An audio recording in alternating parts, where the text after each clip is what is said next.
Eu vou começar o papo de uma maneira aqui, vou pegar as duas últimas postagens do Ismar no LinkedIn.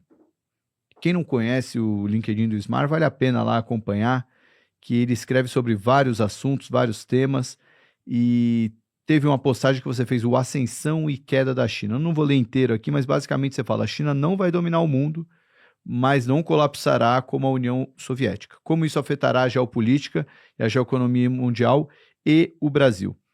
Mas teve um outro post que eu achei mais legal, né? Que é o Milagre Chinês Acabou. Né? Que Com aí... ponto, não, com ponto de interrogação atrás. o Milagre Chinês acabou, interrogação, importante, né? Já tava botando palavras na boca, mas já deu a entender que a resposta é não, né? Mas, enfim, fala muito sobre todo o boom que a China teve e agora estamos passando por um período, talvez seja de acomodação. Então, a China já vai começar a ter uma diminuição na população, vai começar Já começou, inclusive, e tem também o seu grande problema ligado a... Foi até um dos últimos episódios que eu fiz aqui, que veio um economista que visita a China desde 2008, junto com o Ricardo Jeromel, e ele falou, perguntei para todo mundo lá na China o que vocês vão fazer com as centenas de milhares de pessoas que não vão ter emprego por causa de todo esse avanço ativo imobiliário. Sempre foi uma economia muito intensiva e agora está indo para a inteligência artificial, enfim, tudo mais. Isso tudo pode trazer problemas. Mas, enfim, Ismar, queria que você começasse falando um pouco dessas reflexões aí sobre China e depois o professor Roberto vai falando. Bom, evidentemente que ele tem muito mais conhecimento, que morou lá há quanto tempo? 5 anos. 5 anos. Eu fui muitas vezes a trabalho. Eu trabalho com cerâmica, porcelana. A China que inventou a porcelana, 1000 anos antes do Ocidente. Uhum. Né? Até hoje é uma porcelana de altíssima qualidade. E conheço bastante esse setor porque por 3 vezes fui eu que redigi as petições antidumping, a original de 2013, que foi publicada em 14, depois a renovação em 20, a renovação agora. E quem conhece um pouco do antidumping sabe que o Brasil é um dos países que mais leva a sério a legislação da OMC que disciplina isso. Então você realmente tem que cumprir todo um roteiro e tem que fazer uma coisa chamada valor normal construído, onde você tem que pegar os preços ou da China ou internacionais. Então, fui obrigado realmente a escrever mais de 500 páginas. Todo mundo sabe disso, muitos países, o Brasil um deles, tem a chamada crise da renda média. Tá? Poucos países, a Coreia conseguiu passar, a Singapura conseguiu passar, e a maioria bate na trave. A China é uma economia de classe média, tá? Comparável pouco acima do Brasil hoje. E a Coreia e Singapura mudaram o modelo deles. Eles cresceram no modelo e chega uma hora que você tem que mudar outro modelo. O modelo da China, isso não é opinião minha, tá? Qualquer pessoa que não seja ideologicamente viesada, não sofra de dissonância cognitiva, que é comum do pessoal de esquerda, de direita também, sabe que o modelo que tem 3 pilares. Primeiro, infraestrutura. Segundo, habitação, imóveis. E terceiro, exportação. Tem uma hora que ela vai bater na trave. Os 2 primeiros já bateu e o terceiro está batendo. Ou seja, tanto a habitação não precisa falar nada. Aquele escândalo da Evergrande lá já diz tudo. A poupança dos chineses é em imóvel, eles não acreditam em banco, porque o banco é do governo. Tá? Não pode comprar dólar, legal. Tá? A infraestrutura, tá, você faz uma autoestrada, depois faz uma outra do lado. A terceira, a margem de rentabilidade, essas são poucas coisas que eu concordo com o Marx. Ao longo do tempo, a margem de rentabilidade líquida cai. Retorno decrescente. Retorno decrescente, exatamente. E o terceiro, que é a exportação, e dizer, mas eles tiveram um superávit de 1 trilhão e 200 milhões em 2025. Sim, está acabando. Tá? Ficou grande demais. E o que eles vão fazer com isso, não sei. O que está acontecendo é um dumping mundial, estão fazendo tudo. E por que isso me interessa? Primeiro, que, no caso do setor de cerâmica, eles representam 70% da exportação mundial.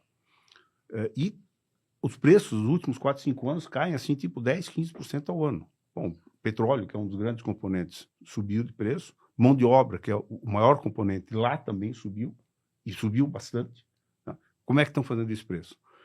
Então, o modelo terminou e, se isso não fosse suficiente, no dia... Foi dia 2? Não, hoje é dia 2. Agora há pouco. Agora, ninguém sabe ainda o que aconteceu, mas o principal general e o segundo principal general, que junto com o Xi e mais um outro cara formavam o comitê que era responsável pelo Exército de Libertação. 2 tiraram outros 2. Mas tinha que ter uma votação. A votação ia dar empatada. Se tem 4, 2 vai para a saída. Bom, o fato é que eu acho que agora, inclusive, deixaria o ponto de interrogação ainda. Que o milagre acabou. Não sei. Agora quase dá para tirar. Dá para tirar a interrogação. Ainda então. não. Deixa lá por enquanto. Vamos ver. Mas bom, a longo prazo todos estaremos mortos, já dizia o Keynes. Mas eu não vejo... o problema maior deles, na minha opinião, é que o modelo político do Partido Comunista não pode ser flexibilizado. Tem um escritor que eu adoro, um historiador, Stephen Kotlik, que é especializado em Rússia, ele escreveu diversos livros sobre Stalin, mas também fala sobre a China. Os chineses acompanharam a queda da União Soviética e sabem que se liberar, não tem como abrir a comporta um pouquinho. Não pode abrir porque aquilo vira uma grande União Soviética. Exatamente. E eles estudaram, o Xi principalmente, muito. Então, é uma sinuca de bico. E você, professor, o que você tem? Veja, não tem como eu discordar, porque quem falou uma coisa dessa daqui foi justamente o Wen Jiabao, que era o primeiro-ministro da China. A economia chinesa é insustentável, desbalanceada e descoordenada. Ou seja, se um cara que é o segundo homem mais forte, não agora, ele era, na época do Hu Jintao, antes do Xi Jinping, até 2012, ele falando isso, como o Ismar acabou de falar, você tem 3 pilares, que eu vou mudar um pouquinho a esses pilares: consumo, investimento e exportação. Já em 2007, 2008, o Wen Jiabao falava, não adianta a gente continuar crescendo por investimento, porque isso vai dar retornos decrescentes. Exatamente. A gente precisa aumentar o consumo. O chinês não consome? Não, o chinês consome demais. Só que ele produz demais ao quadrado. Por isso que ele tem esse superávit, 35%. Os Estados Unidos é 68%, 70%. Então ele consome demais, mas ele produz demais ao quadrado, por isso que ele tem esse superávit. Você fala, bom, mas então é simples, é mudar o modelo econômico e fazer voltar para mais consumo. Sim, mas acontece que você tem que mexer no transatlântico, eu vou falar transatlântico, eu não vou falar Titanic. Você tem que mexer no transatlântico, que se você mexer rápido, vai suscitar tensão social e desemprego. Então você tem que ir devagar. No meio do caminho veio uma pedra, veio a crise de 2008. O que o Hu Jintao fez? Pegou, apostou mais ainda em investimento. Pô, tá errado! Não era para botar mais investimento. Fez mais investimento, fez uma bruta política fiscal expansionista. Entrou Xi Jinping, vendo que estava exagerado o negócio de ativos imobiliários, ele colocou 3 covenants. Um dos covenants para empresas incorporadoras é que a empresa não poderia ter um caixa maior, ou melhor, menor do que a dívida de curto prazo. Está aí o problema da Evergrande. Ela começou a vender os ativos dela, o preço caiu. Bom, espera um pouquinho, o real estate, o ativo imobiliário representa 70% dos investimentos da China. Então nós vamos para onde? Vamos para a indústria, vamos para carros elétricos, vamos para célula fotovoltaica e turbinas eólicas. Só que aí o que acontece? E usina atômica. E usina atômica. Fazendo 99. Vai tudo isso daí. A China, ela não, aí eu concordo com você, ela não play fair no mercado. Isso daí não sou nem eu que estou falando, não sou eu que estou falando. Você pega um paper da China World Economy, 2 chineses mostram por A mais B, por regressão econométrica, a China manipula o câmbio, represa a política financeira, ou melhor, o capital é subsidiado, não respeita... Direta e indiretamente. Sim. A terra, você tem uso capião. Então, o que acontece? Quando o Deng Xiaoping entrou no poder, Ele falou, olha, vocês têm direito a usar terra por 40, 50 anos. Só que os governadores das províncias eles são avaliados de acordo com a capacidade de bombar o PIB. Então eles compram essas terras dos chineses da zona rural pelo valor intrínseco de agricultura, por um valor abaixo de mercado, para trazer indústria, para bombar o PIB, mesmo que isso não dê retorno. Então você está fazendo, como o Ismar falou, você está fazendo investimento e está tendo cada vez menos retorno. A mão de obra, é importante deixar claro, ela é completamente inversa do brasileiro. Porque custo de mão de obra, quando a gente fala salário, salário não importa. O que importa é o custo unitário do trabalho, que é o salário dividido por produtividade. O salário na China sempre subiu, mas aquém da produtividade. No caso do Brasil, por exemplo, de 1994, o Maestro da Nóbrega falou isso aí na Veja agora há pouco.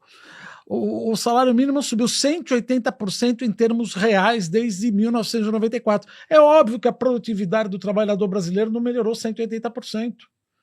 E lá o salário sobe, mas aquém da produtividade. Então vamos lá, você manipula o câmbio, você represa, subsidia o capital, não deixa o dinheiro sair com a conta capital fechada, não respeita o salário, a energia subsidiada. É óbvio que você vai exportar. Aí você continua exportando e começa a arranjar inimigos ao redor do mundo, porque você acaba vendendo. Veja, precisa 2 para dançar tango. Estou com 1 tri de superávit, eu preciso ter esse superávit, porque o único motor que está fazendo ajudar a crescer aqui é investimento para exportação. Você tem mais Build Your Dream no Brasil do que Corolla.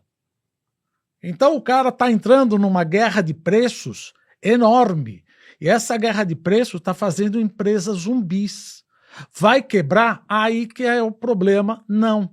Porque você tem o Partido Comunista Chinês, é uma ditadura. Deixa eu discordar um pouco.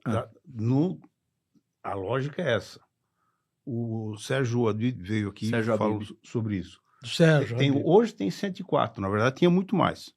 Dessas aí, algumas das EVs. Das EVs. Algumas vão quebrar, mas algumas grandes vão ficar. A BYD é uma. Agora, pega o balanço deles e dá uma analisada. Ela tem margem de 3%, 5% no máximo. Se tirar essa avaliação, quem fez foi o Fernando Ulrich.